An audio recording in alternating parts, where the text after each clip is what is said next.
Hello everyone, welcome back to Rolling Solo. My name is Adam Smith and we're diving into part number 2 of our playthrough here of the Sands of Shurax.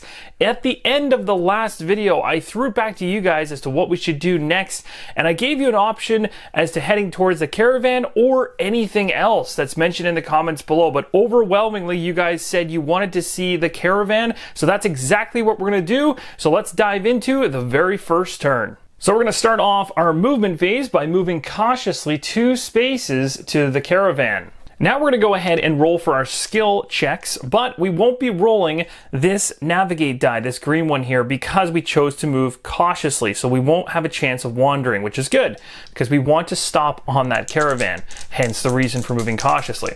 We're going to roll the yellow and blue die, which is the Explore and Survival, and see what happens. Oh, now that is a solid roll. So those were 2 really good rolls, especially when we're heading into the city. One of the major reasons is because this Explore die right here is going to give us 2 gold right now for being successful in the roll, but not only because we were successful, but also we got a critical success on it. And what that allows us to do is gain an additional 2 gold plus be able to heal my hero 1 health. But I don't need that because I haven't been in any fights, but you can see why getting critical successes are definitely a good thing. So my gold total is going to go up to 18. Next up, we got this survival check, which I passed, so I don't have to consume any food. Next up would have been the circumstance phase, but because we landed on a caravan, we are going to be skipping to the event phase. Alright, so it's time to find out who the Caravan Master is going to be, and this Caravan Master is going to be taking us to one of the 4 quadrants in the Sands of Shurax, but we won't know which one until we roll a pyramid die. But first, we're going to reveal what caravan we've actually found here. So that is Nas Cal. Time to find out what city we're headed to. 2. So this caravan is initially headed toward the city of Dria. However, we will find out very soon that we can actually manipulate where this particular caravan goes by bribing this individual. You can see there's a bribe option here for some money. So first, let's talk about this item cost right here with a +1.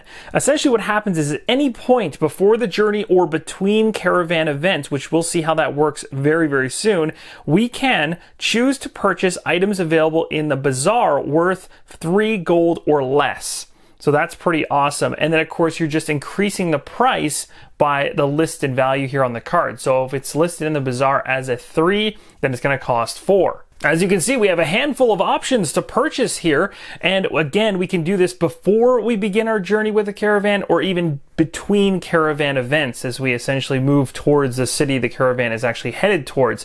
So we can gain things like rations, spell components, iron scale potions, all this kind of stuff is listed here. You'll see the gold value, but it will be an increase of an extra 1 in order to purchase them. I'm probably going to pick something up. So I've thought about this, and there's honestly a bunch of different good options here. I really like that Danger Sense tonic that essentially allows you to move cautiously but with your regular movement, which would really be good for when you're whipping around the hot tiles in the center of the map. However, for right now, I'm more concentrated on situations where potentially my health and energy can get zapped, or just basically pushing up my food levels for instances where I'm almost starving. So I think the poultice and the hearty rations are going to be the best 2 things to pick up. And again, when I'm doing this before the caravan begins, I can purchase as many items as I have gold for. Okay, the commander is feeling a lot better about himself now. He's gone ahead and picked up poultice as well as hearty rations to use, and that cost him 1 for the poultice and 2 for the hearty rations, plus the additional 1 gold for each of them,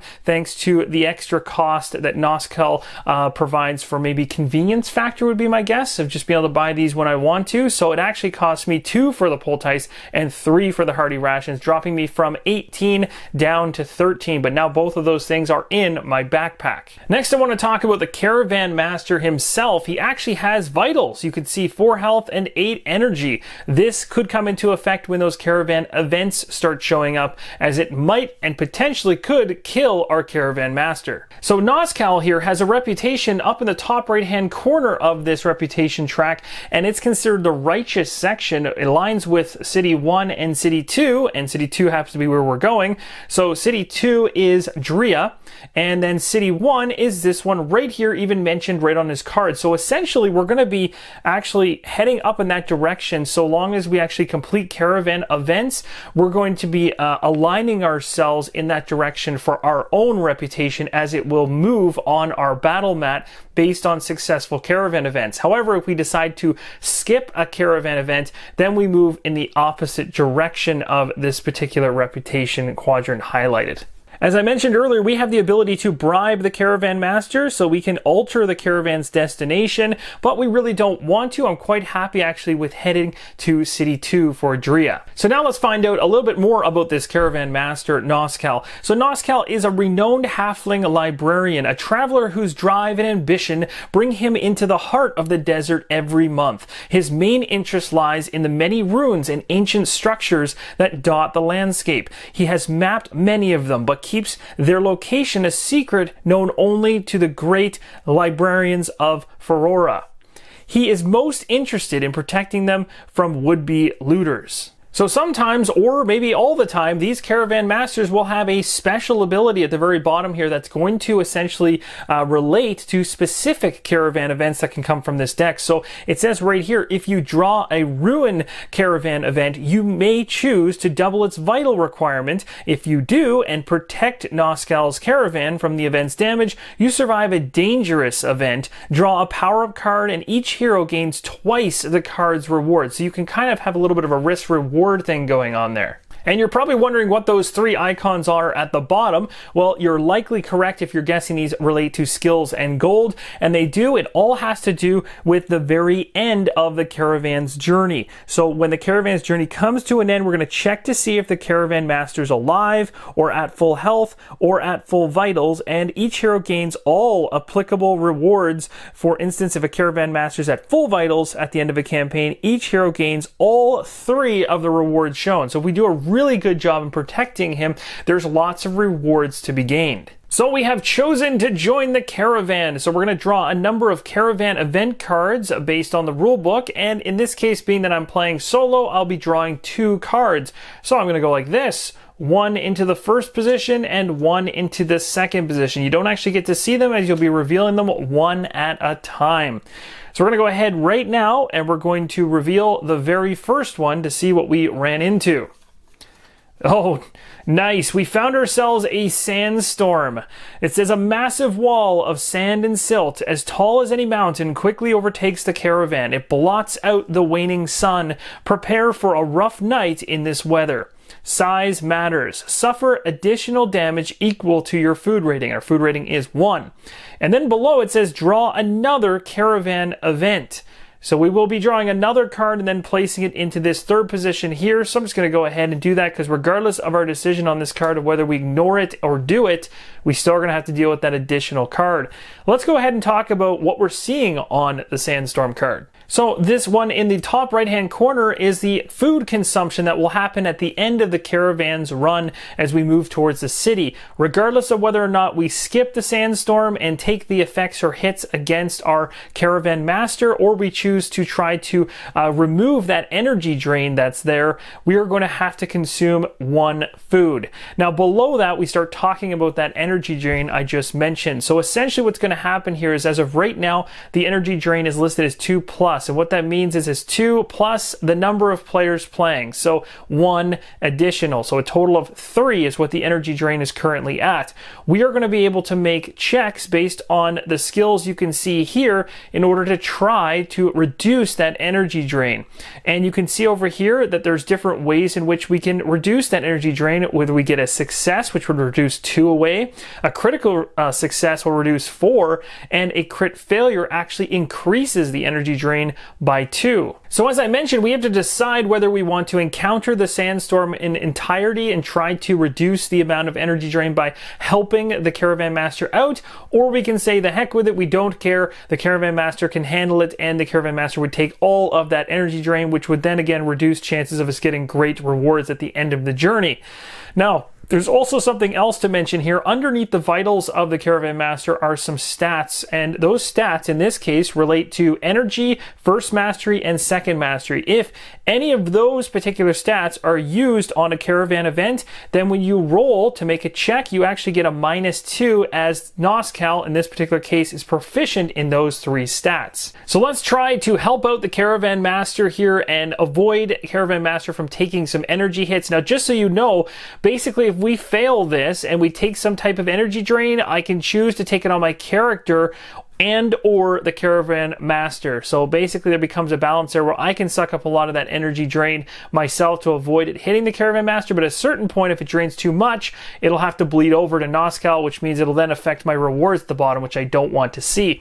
So we're going to be rolling 2 stat die right here, the green and blue, which is the navigate and survival. As you can see right there, we get both of them, which means if I get successes, critical successes, or critical failures on either of them, they all total up. One thing that's really good is that Nas Cal is proficient in the survival skill, the blue one there. It sees it matches, and anytime those things match, that's a good thing. As I mentioned, you want to get those because that's going to give you a -2 on your roll for that stat, meaning I have a 2 on my stat currently on my character sheet for this one, which is survival, but thanks to the -2 proficiency, I can actually roll a 4, and a 4, a 3, 2, or 1 are going to be a success. On the green die, I already have 4 on my character sheet, so I get 4, 3, 2, 1 on that one as well. So almost a 50-50 shot on both dice, which should be pretty good. Famous last words. So we're going to go ahead and roll this. Hopefully we're able to knock down some of the energy. Remember, it's 2 plus 1 for me. It's 3 right now. Okay, I don't know what is going on, but my rolling is phenomenal right now. So as you can see here with the green hex, that is a critical success. So that's a -4, which means that eliminates all of the energy just with that 1 die alone. I didn't even need the other one. That's how good I rolled there. So we completed the sandstorm. Again, we will suffer the food rating for the sandstorm at the end of the journey. So for now, what we're going to do is I'm just going to take it out of the row, and we'll continue to shove this down as we'll have to go through these caravan events, which could bring out more, and so we might need more slots down the row here. But you want to keep track of these. You don't want to discard them because we're still technically going to be tallying those up for food at the end.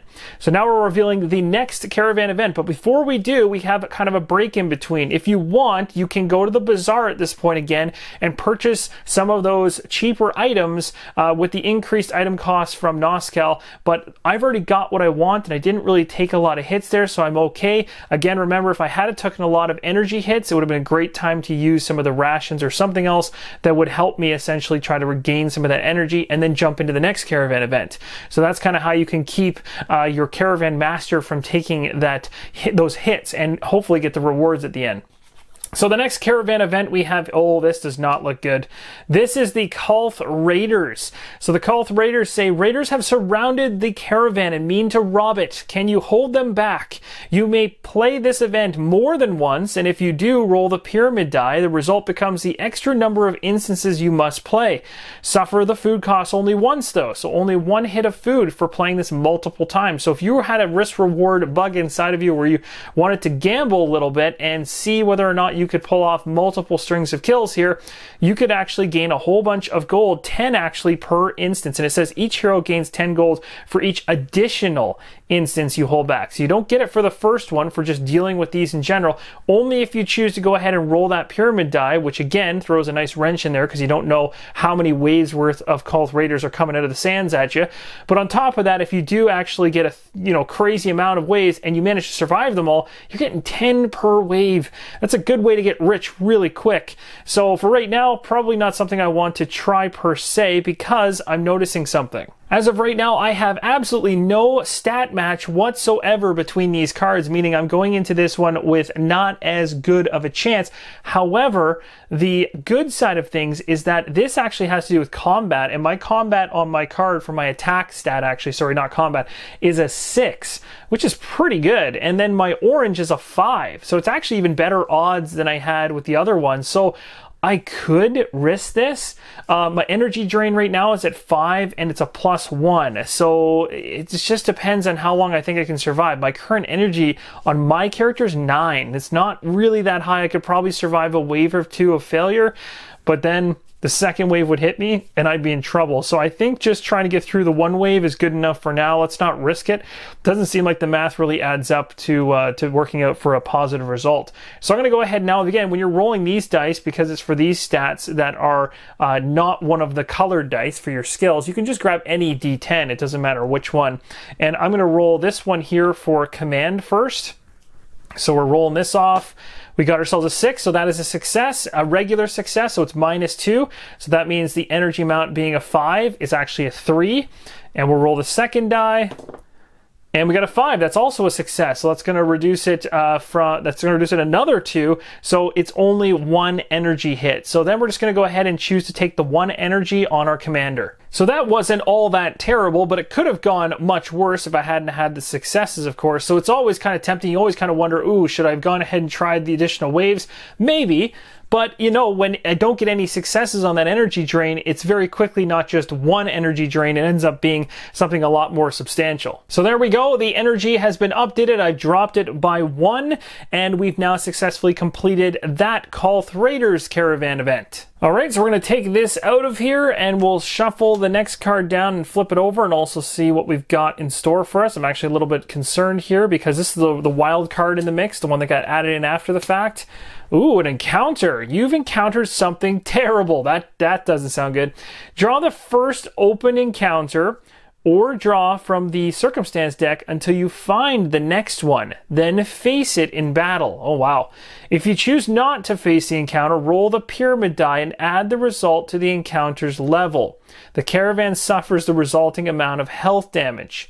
Yikes. So from the open circumstance area, we have vagabonds in the very first position. So this is actually the one we would be encountering unless we want to go to the circumstances deck and draw cards until we find the next one and then face it in battle. But I don't want to take the chance of just getting something random. It could be something super strong, whereas this is just a level 2, and this is the first time we've seen combat with one of these entities. So it'll actually be a good way to show you guys how that works with the AI as well.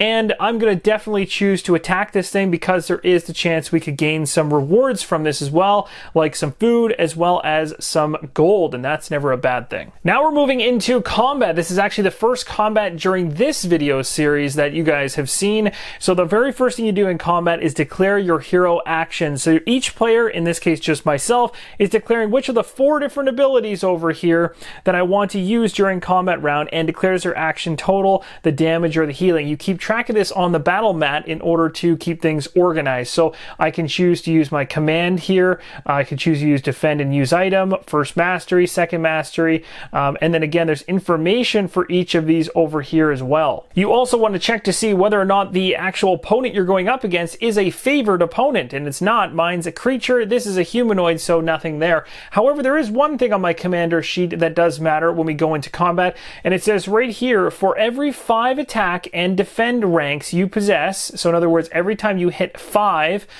for either of these 2 skills, you can search the circumstance deck or discard pile for the next humanoid encounter like this, something just like this. However, I couldn't have taken this one because it came straight from the circumstance bar as an open encounter.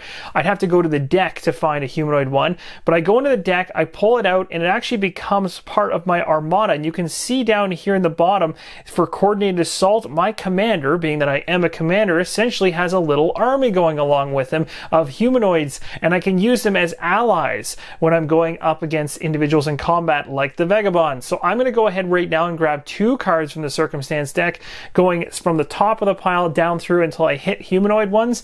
I'll put those 2 humanoid ones right here, and that will satisfy this whole top section. We can also revive them if they happen to die, and basically their total level is equivalent to whatever their levels are up in the top right hand side of the card. So if I get 2 vagabonds in this deck for some reason, it'd be a total level for that ally or that armada of 4. So here is what I pulled from the deck, starting from the top down. I got this one right here, the Mon Gremlin, which is a monstrous humanoid, a 9/2 and level 1. The Legionnaires at level 3, that's a really good one because they have a health limit of 18 and 6. So essentially what happens here is basically you take whatever is the highest vital-wise, and that's going to be the total or grand total of vitals you have for your armada in general. So essentially I could just put Legionnaires on top. What matters the most between them though is the level. So currently my total level is actually going to be a 4 here. And there's also some really cool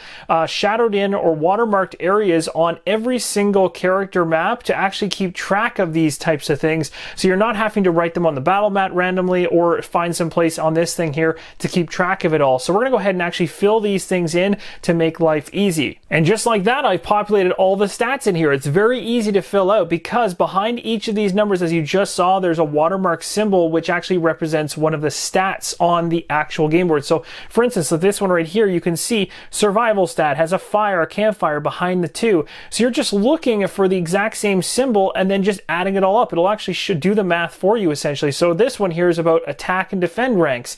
So as of right now, it's totaling up the attack and defend ranks to let you know how many cards you can actually draw from that circumstance deck, or how many, or you keep track of it more easily. So you can see right now I have a current total of 11. So once I hit the next 5, which I guess in this case would be 15, then I'll be able to draw another humanoid from that circumstance deck and add it to the armada.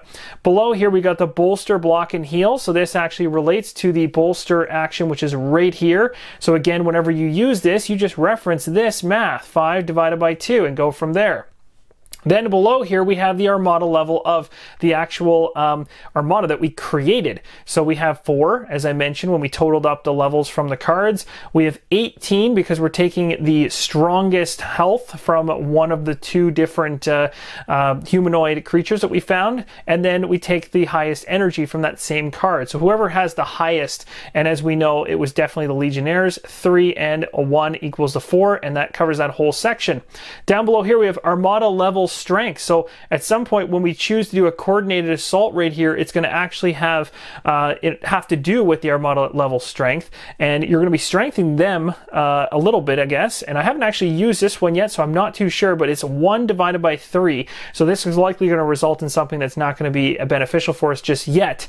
And then down below it, ally rank boost amount. So this is actually how much you're going to be boosted by your allies, 5 divided by 2. And again, this is going to happen within coordinated assault as well. If we choose to use it, I'll make a lot better explanation of what's going on in those 2. So for the first phase, declaring your hero actions, I'm going to choose to actually go ahead and command and do an attack. I want to do at least 6 damage to this guy right off the hop here, because if I do 2 hits of attack, I should be able to take it down. So now that we know exactly what we're doing, let's find out what the Vagabond is doing. We'll be rolling this 6-sided hex die here in order to determine which row of the AI is going to trigger. 1 to 3 is the top one, 4 to 5 middle, and hex is the bottom. Here we go. We got ourselves 5. That's going to land us right in the center. Now, during the very first phase, the declare hero actions phase, I chose to do a combat or attack action, and right away I should have gone ahead and actually spent the required energy, which there's a 2 right next to this stat. So you want to do that the second you choose it. So I'm going to go ahead and actually reduce my energy level from 8 down to 6, because you're essentially choosing and then also exerting the energy needed to do that thing you want to do. Same thing with the Vagabonds. They rolled a 5. In order to do what they want to do, now that we're going into the opponent actions phase, which is phase number 2, they rolled their die, they got a 5. So what energy do they need to expend? Well, it shows it right there. It shows energy 3. So they're going to deplete 3 energy, and they're going to go, oh, sorry, actually, my mistake. They're going to deplete 2 energy, as it states in the gray hex there. 3 is what they're actually shooting at us.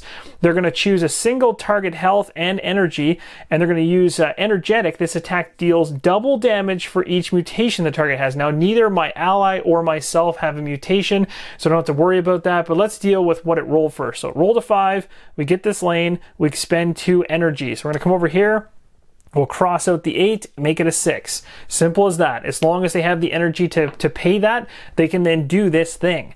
So now we're going to move into the resolution part of the combat. So I know that I inflicted 6 attack because that's what I chose to actually do on my commander. You can see right here, it lets you know what exactly you're going after with a particular ability. That is a symbol of a heart, which corresponds to the heart right here on the humanoid. So I can go after the heart.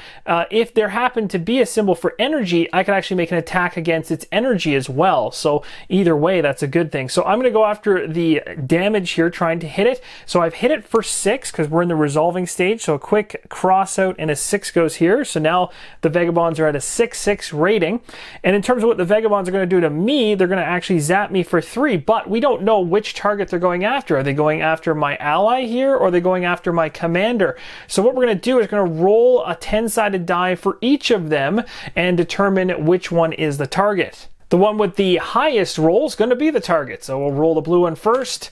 A 7 for the Legionnaires, and for me, an 8. So it looks like it's actually going to hit my commander, which is unfortunate. So 3 energy is actually going to zap me down to 3. That's not good at all. So we'll put myself down like that. And that's essentially it. That is the combat round. Now, obviously, there'll be more to it depending on what you're doing. So if I chose to do a bolster or coordinate assault or something along those lines, there's all kinds of text in here to help you out in terms of how that's going to work.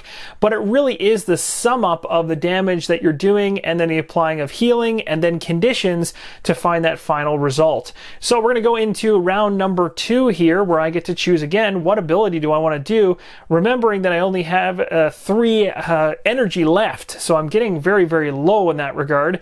So we're gonna go ahead here and have to make a decision, but I know that I only need 6 more hits on it to kill it, so I'm gonna continue to try to hit it with command. I don't see why not. So I'm gonna actually go ahead and choose command, which is going to reduce my health, or not my health, but my energy down to 1, which is extremely low.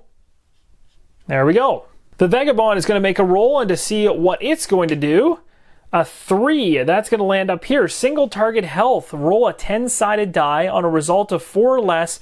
This attack is corrosive as well, and it's going to hit me for 4, which is pretty nasty when we get to the resolve phase. But again, we have to figure out who is the target. So let's move into that resolution phase right now. So those of you that are wondering about how a hero dies, well, essentially, if a group member, in my case just a commander, drops to 0 health or less, then I'm in danger of dying. And if the combat phase ends and moves into another phase and I remain at 0 health or less, my hero will die. Now, it's possible to also drop below 0 health and in the same combat phase be brought back above with some type of healing in most cases. So a hero can be reduced to 0, for instance, and is healed, and during the resolution phase is still good to go and still remains alive in that last phase.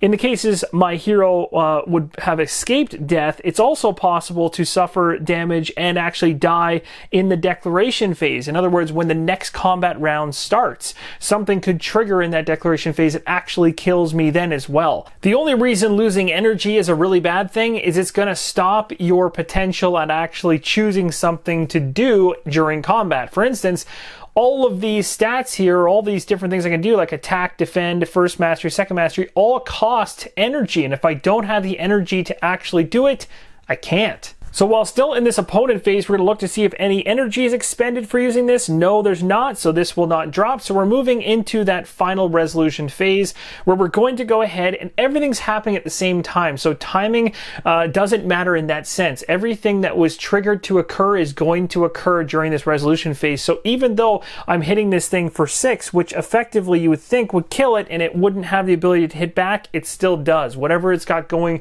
on towards me is still going to happen. I still have to deal with. So we have killed it essentially. It will be dead at the end of this resolution phase, but now we have to take the hit from here. And we know we also are getting a single target here, so we have to make that roll again as to whether it'll be the Legionnaires or my character. So highest one is the target. 2, looks like my guy's going to be the target. Yep, so it is the commander again. It's going to be the target of this attack. And what's going to happen here is it's going to be a hit for 4 against my health, and it says that I roll a 10-sided die, and then on a result of a 4 or less, the attack coming towards me is corrosive as well. No, it's not corrosive, thank goodness. But 4 is going to hit me, so my vitals are going to drop down to 6. Now again, this is a pretty straightforward combat. I was able to basically get through with just doing my attacks, not really focusing on defense. But if I got to a spot where I was worried about dying, like next round, if I had have not been able to kill these vagabonds as I just did, then I'd want to be doing things like defend and use item or formation. Basically, these would allow me to use shields. I could potentially even shield my own troops, that type of thing. So there's lots of different options once you go through these other combat abilities. So we did go ahead and kill off the vagabond. So now let's talk about all the wonderful rewards we get from this. So we can see right here, the group reward is going to be 3 gold and 4 food. That's fantastic because we were getting low on food. So now our food's going to be bumped up from 3 all the way up to 7, which is nice. And then group reward of an additional 3 gold. That's going to bump us from 13 to 16, which is also nice going into the city, getting some extra money. So we succeeded on the final caravan event. So now we have to pay the cost in food for all of the different events. We have to pay a total of 3 food. So we'll go ahead and drop ourselves from 7 down to 4. So thanks to us keeping Nas Cal's vitals at full, we're going to gain everything here, which says 2 skills are going to go up +1, 1 skill is going to go up +1, and we get 2 gold. And this actually means we get to choose those skills. So the easy one to change right away is the 16 up to 18. We know we're gaining 2 additional gold. This is great. Again, more gold going into the city is fantastic, giving us more options once we get there. For the 1 skill +1 reward that I got, which is this one right here, picking 1 skill to bump up +1, I'm going to actually bump up my total energy, actually, because I really want to get evened up with my health as well. Plus, having extra energy is never a bad thing, especially in this wasteland. Now I have another one here that I gained, which is 2 different skills +1 each. And I could technically, with this reward, choose to do these 2 and bump them up as well. But I also have some really weak survival, for instance, down here. It could be useful to put 1 in there and maybe bump one of these ones over here up to kind of bolster my attacking abilities. So I've gone ahead and bumped up my survival by 1 so that I'm not always going to be rummaging for food with very little success, or also just failing survival rolls more often. So that'll give me a little increase there. The other one I want to choose is one of these. I'm kind of thinking about bolster, because if I actually look at the content inside of each of these 2 different mastery skills I have, first and secondary, you'll see it actually starts talking about what you can do at certain rank levels. So once the rank is talking about the number that's in here. So for this bolster right here, at rank 3 and every 3rd rank after, strengthen your armada's level by 1, meaning every single time I go up by 3, I can bump this up by an additional 1. Why does that matter? Because coordinated assault references things like the armada's level, and you can get benefits and bonuses for using this during attacks. So I might want to go ahead and try to start bolstering up. It'd also be really smart too to bump up my just general attack, but I'm kind of happy with how balanced that is. It might be time to start focusing on these masteries. So I'm actually going to go ahead and erase this 1, of which I'm very weak in, and we'll bump this up to a 2. So now I'm 1 away from potentially getting to that rank 3 to be able to strengthen my armada level. The final thing we do to end off the caravan event is to align our reputation based on our choices during the caravan events, and we chose to do and help out with all 3 of them. So we've aligned with Nas Cal, and because of that, we're going to follow the reputation track heading up here to the northeast. So we're going to be moving our dot here on the reputation track, which is just under the 0, on a diagonal 3 spots for each of the events that we successfully tried to do. So 1, 2, and the final position right here. So now we'll go ahead and we'll erase all of those other ones. I just use those to represent the movement. But we did 3 events, and we're now solely in the righteous section of this particular reputation track at the moment. Now again, if we had decided to do, say we did 2 of them and we decided not to do the 3rd one, we'd actually move 2 towards righteous and then 1 in the total opposite direction. That's how you account for ones that you choose to skip past and not help out, which just makes sense. You're not going to be in line with Nas Cal's reputation if you choose not to help him out.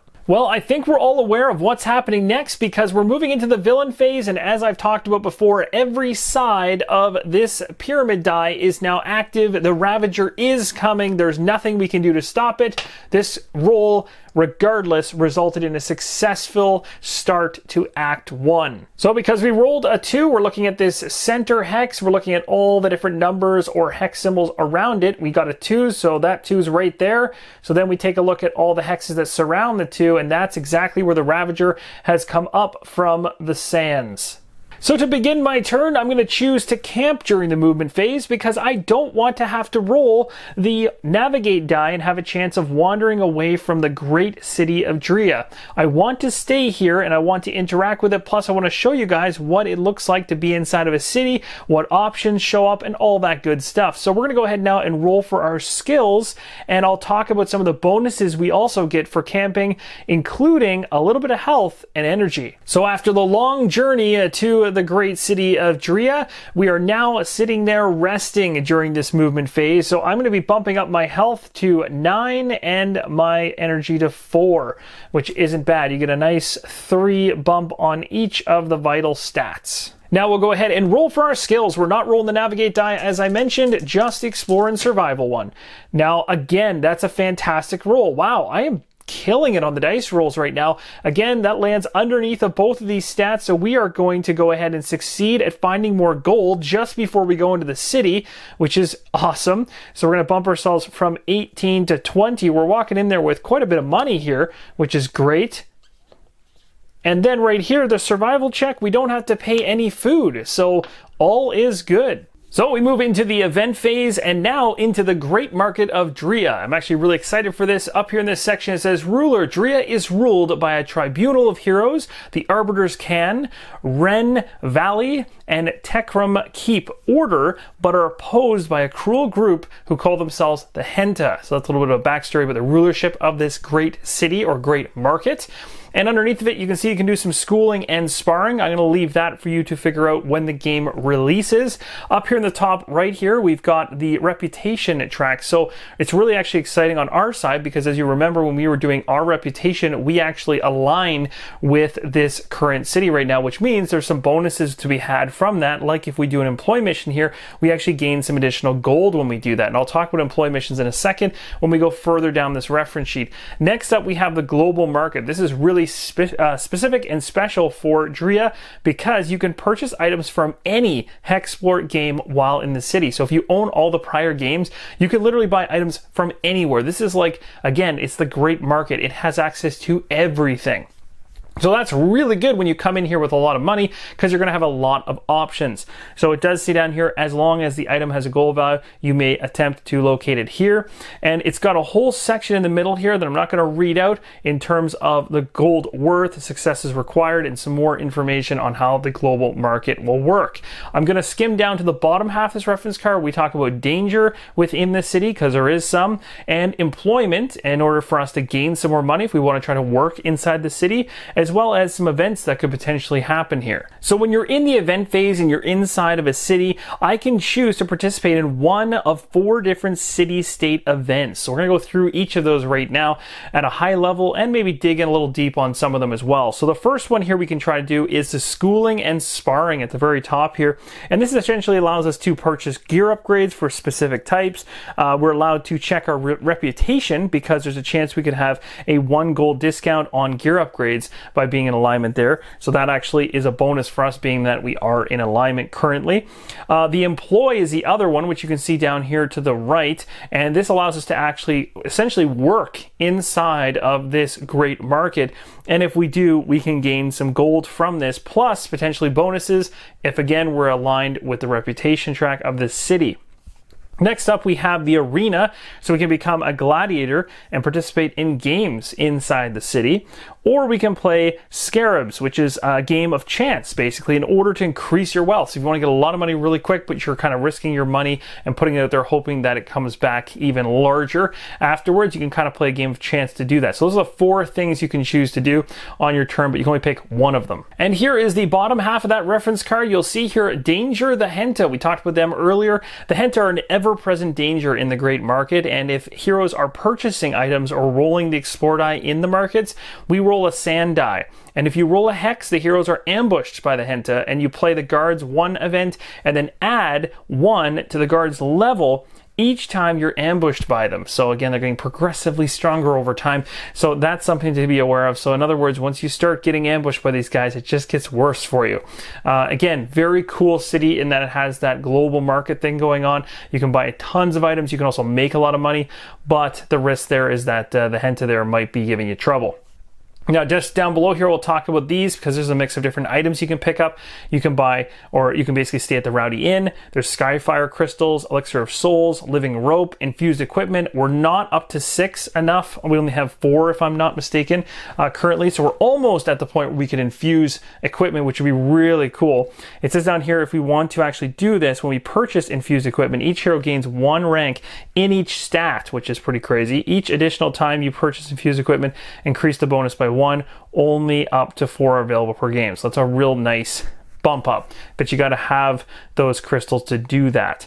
So again, we have options here. We can only pick 1 action to do. You can buy items and as many of them as you want. That doesn't count as you buying or using an action. An action is doing something like, you know, being employed inside the city, for instance, or going and doing some schooling and sparring. So there is an end game condition at the very bottom of this city that we can go after as well, which is 100 platinum, and we can essentially purchase an army to take down the Ravager. And of course, it can also buy a ticket out of this Forsaken Wasteland, win the game if the group gathers 1 of either 100 platinum or 10,000 gold. So that's quite a bit. You have to be quite rich in order to end the game in that manner. So for my action inside the city, I'm going to choose to play some Scarabs. I'm actually looking forward to this. This is some gambling going on here, which should be fun. So there's multiple different ways we can play this out, but you'll always be rolling when you do this, rolling 2 sand dice, which are 2 4-sided dice, and then 1 pyramid die.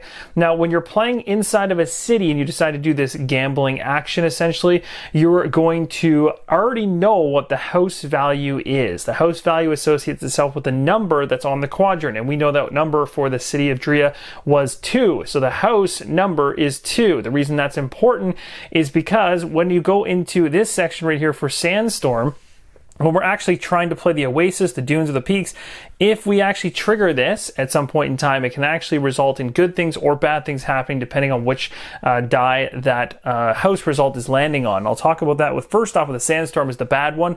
So gain 1 strike anytime a sand die, which is either these 2, matches the house. So in other words, if I land 2s on this particular one, being the very top result, that's going to be a strike during my rolling. If there are ever 3 or more strikes, the Sandstorm immediately hits and all gold ante is lost and Scarabs ends. So you basically lose outright. So again, just getting a lot of 2s here, not so good.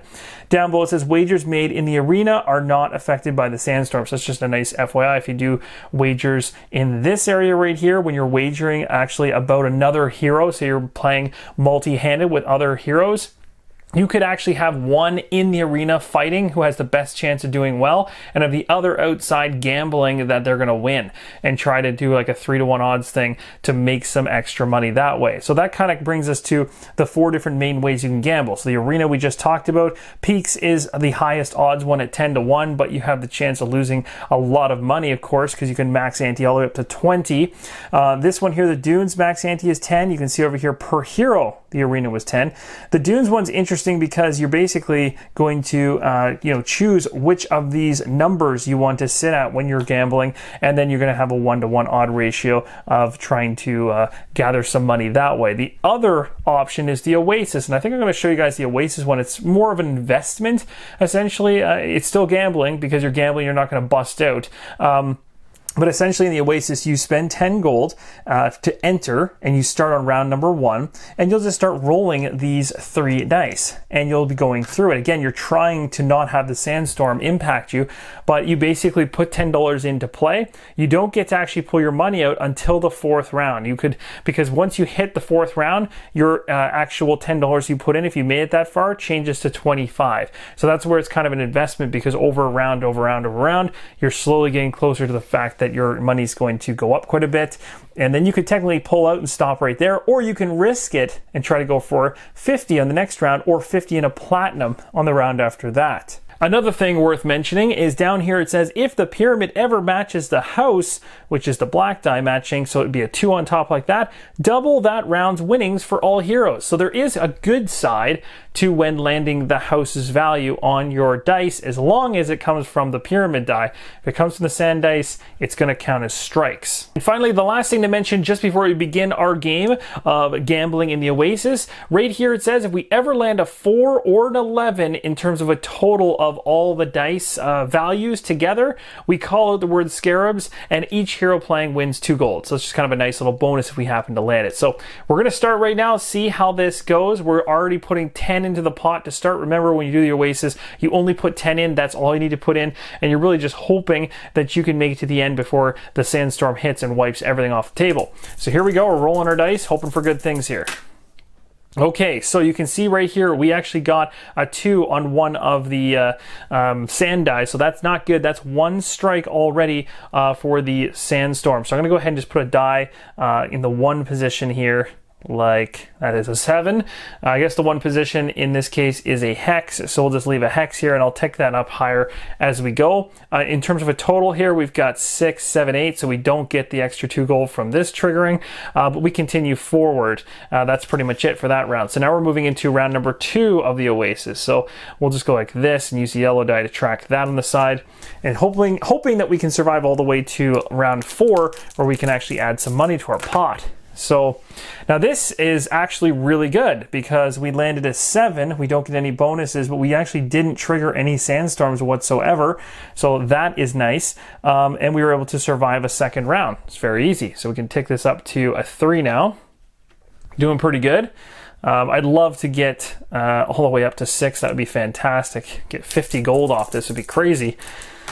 Okay. That works too, actually, quite well. So we got 2 4s, and this is 9, so not enough to get the extra gold, but nothing here triggers in terms of the sandstorm hurting us, so that's good. No 2s on top of the sand dice, so we're good again. So now we're going into the 4th round.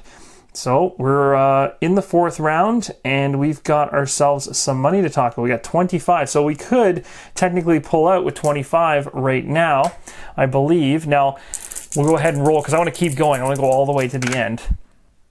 Okay, that works out really well too. So we got 4, 8, we got 11. There's 11. So we actually gained 2 gold just like that.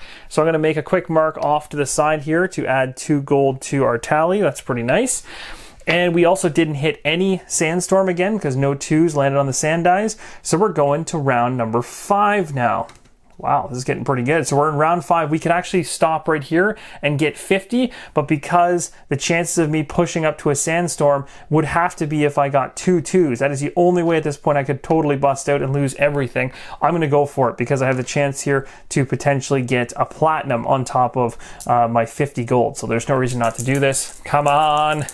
Hoping the dice are with me.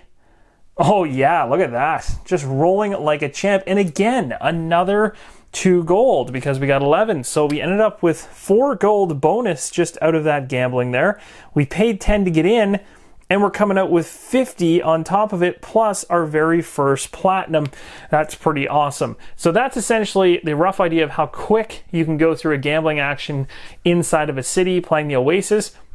Again, if you want to be really daring, like now that I've gained some money through this kind of investment mentality, you can start doing things like trying to place bets on the Dunes one where it's a 1-to-1, really go crazy with the peaks, that type of thing to try to really bolster your cash. And that's where you could try to gamble your way to a ton of money to get that end game condition of, which is still very, very high in the city of Dria. As you can see here, you still need 100 platinum or 10,000 gold. So it's definitely not easy. So our total gold is now up to 64, and we have our first platinum. So we came out of that gambling situation in pretty good standing, got some money behind us now, and I'm also looking to try to heal my character up to my top values of vitals for health and for energy. So we could head to the Rowdy Inn. You can see at the very top here, which might be just off screen, that it's a -1 for city state items if I happen to be in alignment reputation wise. So -1 would actually make the Rowdy Inn a completely free stay because they like me so much.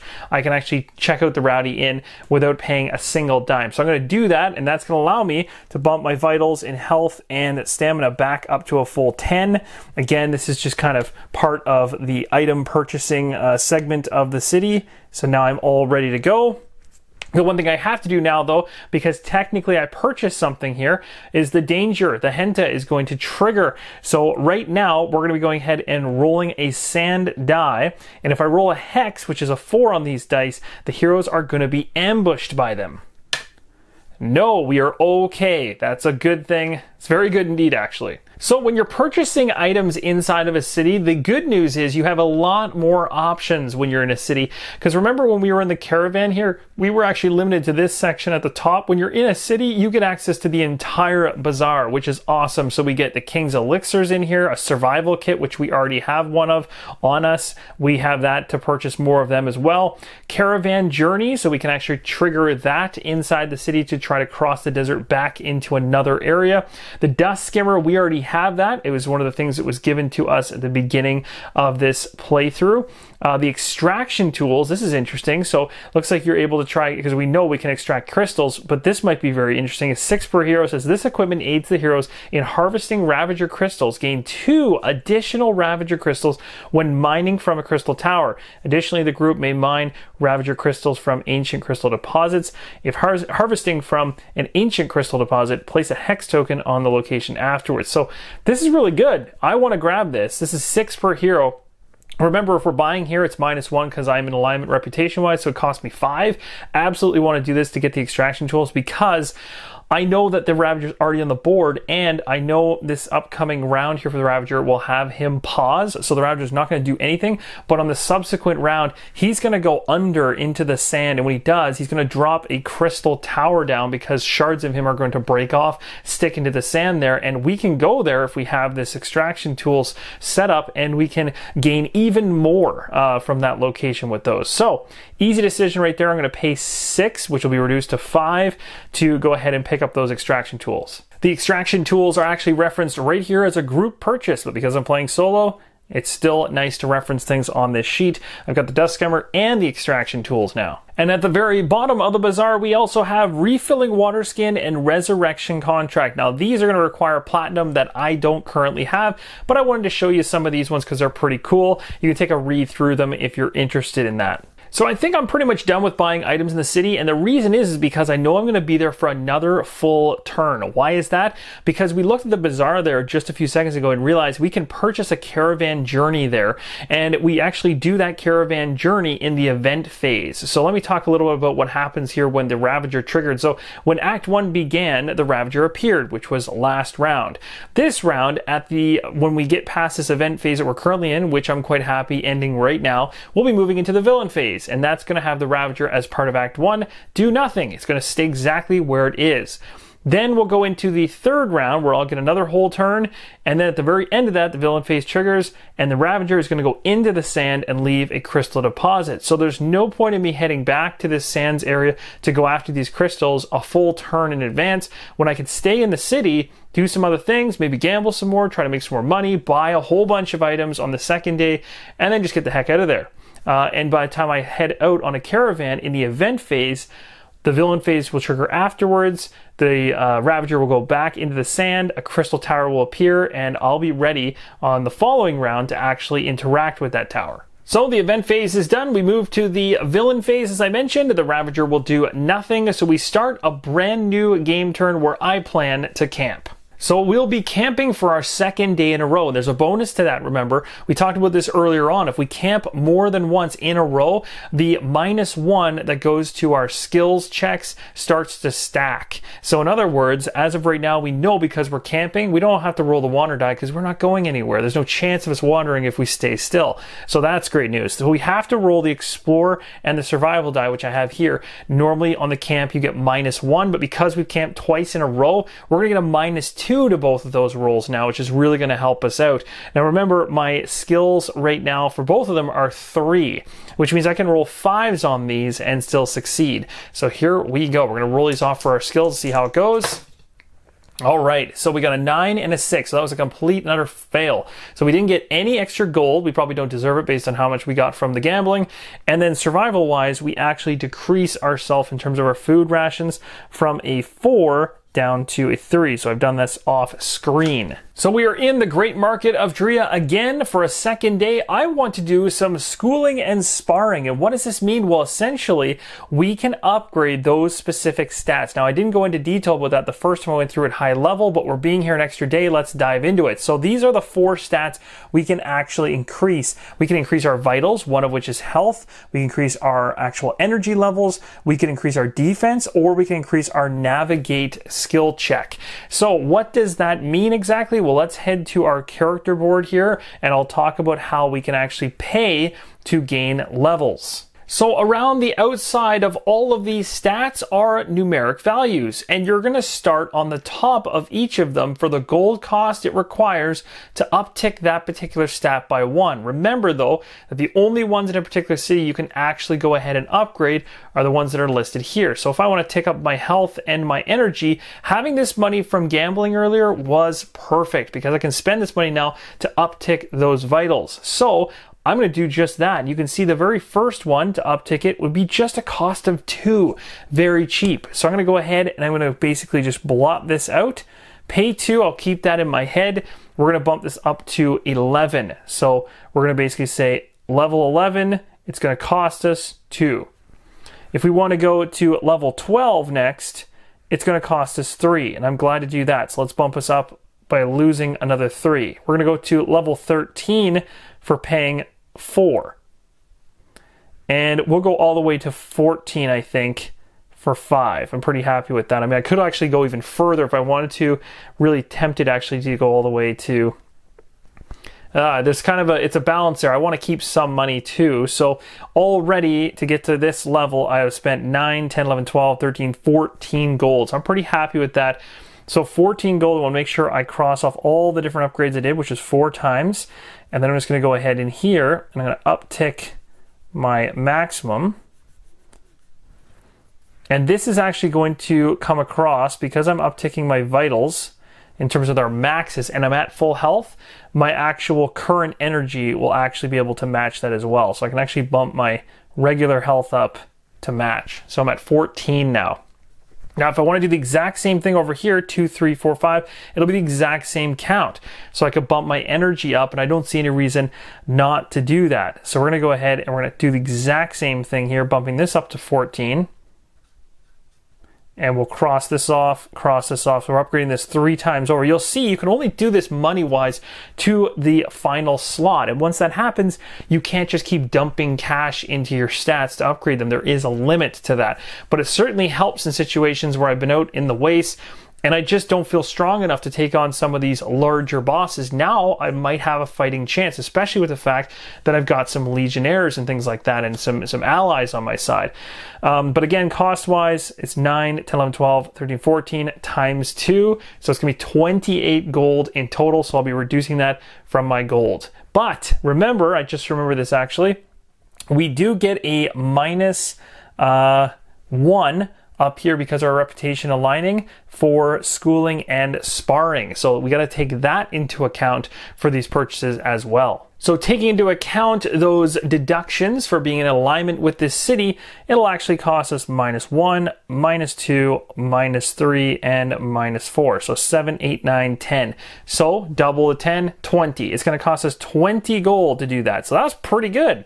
Pretty good deal overall. So 20 will knock us down to a total of 39. So we still have quite a bit of gold here, and we're not even done. We have other stats we could still choose to bump up, like our defense or the navigate skill, which would stop us from wandering. So I am going to go ahead actually and try to tick this up and make it a little bit of a more positive chance of us not wandering, because I find wandering to be not the greatest. Knowing that that's a 3 and a 4, it's now a 2 and a 3, so it costs 5 gold to tick that up by 2. So this will go to 34. And this just went up to 6, which is going to give us a better than 50% chance on our navigate die rolls now in the future, which is great. And the last one I could choose to do, again, you don't have to do, you can do all of these, you can choose how much you want to do. It's all based on how much money you have. And this is all part of the same action in the city, but the one action I have for this day in the event phase. I can choose to bump up formation as well. Kind of tempted to because it's my defense. So I think defense should be up there. So I'm going to go ahead and say 4 and 5. We'll pay, so it normally would be 9, take off 2 because we're doing it twice. It's going to be 7. Take that away from this, it's going to drop me to 27. There we go. And then the formation stat value, it's going to go from a 5 to a 7, which I like a lot better. There we go. So we have, so again, that gambling actually panned out really nice for us. We were able to uptick. It would have been fantastic to get skills that we could buy up on these ones, because I find these ones to be even better. Gaining gold and stopping the food consumption would be huge. We could try to find a city that focuses on those particular skills, and then we'd be able to bump those up with cash as well. But you can see I'm starting to lose quite a bit of money, and I've spent quite a bit of money just trying to uptick my skills, but I do think it's worth it. So right now I've got 27 total for gold, and that's going to be my action within the city. But just before we do anything else, I am done for right now. We're going to see if there's any more items I want to buy, and then I'm going to be going ahead and taking one of the caravans out of the city and back to the wastes. So in terms of items here, I'm going to go ahead and I'm going to definitely be purchasing the Caravan Journey for sure, but before I do that, I do kind of want to get a King's Elixir. I really like that because that's going to actually help me in a upcoming battle, and it allows me to actually use it during a battle. And not all things can be used during a battle, but this one can, and that's really handy. So it says in combat, heal 4 health and 2 energy each time you lose health. This, the effects, of this elixir remain active for 3 full rounds, and outside of combat, this elixir will just heal straight up 10 health, 10 energy. So you have a choice to use it either way there, which is great. It's going to cost me 4, but again, it's -1 thanks to the discount, so it's going to cost me 3. So a simple tick down here from 27 to 24. That's probably all I want to buy, because I still have my survival kit, my poultice, my hardy rations. I've got quite a bit going on here, enough to last me to whatever city in the future I plan to go to. At this point in time, I need to spend some money on a caravan. It's 4 per hero. So this is going to actually knock me straight down to an even 20 in the end before we head out. And that's actually kind of funny, because if I remember correctly, we came into the city with exactly 20. And look at all the stuff we accomplished thanks to the winnings from that gambling that took us from 20 to 10 and then shot us all the way up to 64.